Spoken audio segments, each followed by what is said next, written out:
ଘନ ଜଙ୍ଗଲର ମଝିରେ ଥିଲା ଏକ ଅଦ୍ଭୁତ ଆମ୍ବ ବଗିଚା। କୁହାଯାଉଥିଲା ଏହି ବଗିଚାର ଆମ୍ବ ସମଗ୍ର ଜଙ୍ଗଲର ସବୁଠୁ ମିଠା ଆମ୍ବ। କିନ୍ତୁ ଏକ ଦିନ ଏହି ବଗିଚାକୁ ନେଇ ଆରମ୍ଭ ହେଲା ଏମିତି ଏକ ଲଢ଼େଇ ଯାହା ସମଗ୍ର ଜଙ୍ଗଲର ଶାନ୍ତିକୁ ଭାଙ୍ଗିଦେଲା। ଆଜି ଆପଣମାନେ ଦେଖିବେ କିପରି ଏକ ଚତୁର ଶିଆଳ ନିଜ ଲୋଭ ପାଇଁ ମିଛର ଜାଲ ବୁଣିଥିଲା ଏବଂ କିପରି ଜଣେ ସାହସୀ ମାଙ୍କଡ଼ ସତ୍ୟକୁ ବଞ୍ଚାଇଥିଲା। ମନୁ ମାଙ୍କଡ଼ ଗଛରୁ ଗଛକୁ ଡିଆଁ ମାରୁଥିଲା। ସେ ଜଙ୍ଗଲର ସବୁଠୁ ଖୁସି ଓ ସାହାଯ୍ୟକାରୀ ପଶୁ ଥିଲା। ସେ ଆମ୍ବ ତୋଳି ଛୋଟ ପଶୁମାନଙ୍କୁ ଦେଉଥିଲା। ଠେକୁଆ, ହରିଣ, ପକ୍ଷୀ ସମସ୍ତେ ତାକୁ ଭଲ ପାଉଥିଲେ। ଏହି ବଗିଚା ଆମ ସମସ୍ତଙ୍କର। ସମସ୍ତେ ମିଶି ଖାଇଲେ ହିଁ ପ୍ରକୃତ ଆନନ୍ଦ ମିଳିଥାଏ। ଦୂରରେ ଲୁଚି ରହିଥିଲା ଶିଆଳ ଶିବା। ସେ ସମସ୍ତଙ୍କ ଖୁସି ଦେଖି ଖୁସି ହେଉନଥିଲା। ତାର ଆଖିରେ ଥିଲା ଲୋଭ। କାହିଁକି ସମସ୍ତେ ଆମ୍ବ ଖାଉଛନ୍ତି? ଏତେ ଧନ ଯଦି ମୋର ହୋଇଯାଏ, ମୁଁ ଜଙ୍ଗଲର ସବୁଠୁ ଶକ୍ତିଶାଳୀ ପଶୁ ହୋଇଯିବି। ତାର ଆଖିରେ ଚମକ ଆସିଲା। ସେ ଏକ ଭୟଙ୍କର ଯୋଜନା କଲା। ରାତି ହୋଇଯାଇଥିଲା। ଚନ୍ଦ୍ର ଆକାଶରେ ଚମକୁଥିଲା। ଶିବା ଏକ ପୁରୁଣା ଗୁମ୍ଫାରେ ବସି କାଗଜ ତିଆରି କରୁଥିଲା।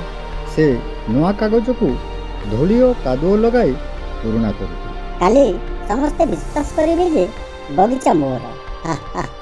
ତାର ଦୁଷ୍ଟ ହସ ଗୁମ୍ଫାରେ ଗୁଞ୍ଜି ଉଠୁଥିଲା। ପରଦିନ ସମସ୍ତ ପଶୁଙ୍କୁ ଡକାଗଲା।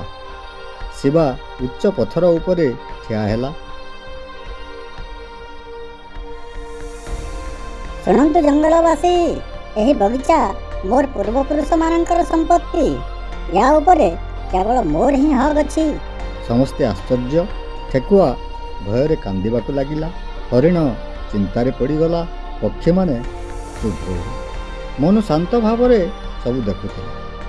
ତାର ମନ କହୁଥିଲା କିଛି ନା କିଛି ଭୁଲ ଅଛି। ଯଦି ଏହା ତୁମର ଥିଲା, ତେବେ ଏତେ ବର୍ଷ କାହିଁକି କହିନଥିଲ? ଶିବା ରାଗିଗଲା, କିନ୍ତୁ ତା ପାଖରେ ଉତ୍ତର ନଥିଲା। ସେହି ରାତିରେ ମନୁ ଚୁପଚାପ ଶିବାର ପଛ ପଛ ଗଲା। ଘନ ଜଙ୍ଗଲ, ଝିଙ୍କାରୀର ଶବ୍ଦ, ଚନ୍ଦ୍ର ଆଲୋକ। ହଠାତ୍ ସେ ଦେଖିଲା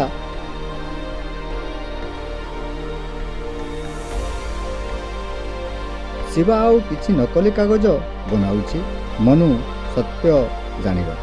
ପରଦିନ ସିଂହରାଜା ସଭା ଡାକିଲେ। ସମସ୍ତ ପଶୁ ଉପସ୍ଥିତ। ଶିବା ନିଶ୍ଚିତ ଥିଲା ଯେ ସେ ଜିତିବ। ଠିକ୍ ସେତିକି ବେଳେ ମନୁ ସାମ୍ନାକୁ ଆସିଲା। ମହାରାଜ, ଏହି କାଗଜ ନକଲି।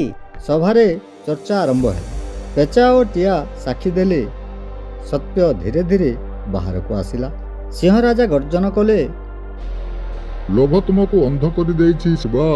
ଶିଆଳ କାନ୍ଦିବାକୁ ଲାଗିଲା। ମୋତେ କ୍ଷମା କରନ୍ତୁ। ସମସ୍ତେ ଚୁପ୍ ଥିଲେ। ମନୁ ଆଗକୁ ଆସିଲା। ଭୁଲ କରିବା ଖରାପ ନୁହେଁ, ଭୁଲକୁ ସ୍ୱୀକାର ନ କରିବା ଖରାପ। କିଛି ଦିନ ପରେ ଶିବା ବଗିଚାର ଯତ୍ନ ନେଉଥିଲା। ମନୁ ତାକୁ ସାହାଯ୍ୟ କରୁଥିଲା। ଗଛଗୁଡ଼ିକ ଆହୁରି ସୁନ୍ଦର ହୋଇଯାଇଥିଲା। ସମସ୍ତ ପଶୁ ପୁଣି ମିଶି ଆମ୍ବ ଖାଉଥିଲେ। ସତ୍ୟ ସଦା ବିଜୟୀ ହୁଏ। ଲୋଭ ମଣିଷକୁ ତଳକୁ ନେଇଯାଏ, କିନ୍ତୁ ସତତା ତାକୁ ଉଚ୍ଚକୁ ଉଠାଏ।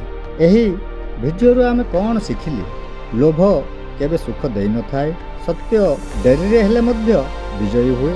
କ୍ଷମା ଓ ସହଯୋଗ ହିଁ ପ୍ରକୃତ ସତ୍ୟ। ଯଦି ଆପଣମାନଙ୍କୁ ଆମ ଭିଡ଼ିଓଟି ଭଲ ଲାଗିଥାଏ, ତେବେ ଭିଡ଼ିଓଟିକୁ ଲାଇକ୍ କରିବେ, କମେଣ୍ଟ କରିବେ ଓ ସବସ୍କ୍ରାଇବ୍ କରିବା। ଆଉ କମେଣ୍ଟରେ ଲେଖିବେ ଆପଣମାନଙ୍କୁ କେଉଁ ପ୍ରକାରର ଭିଡ଼ିଓ ଅଧିକ ପସନ୍ଦ ଲାଗିଥାଏ। ଧନ୍ୟବାଦ।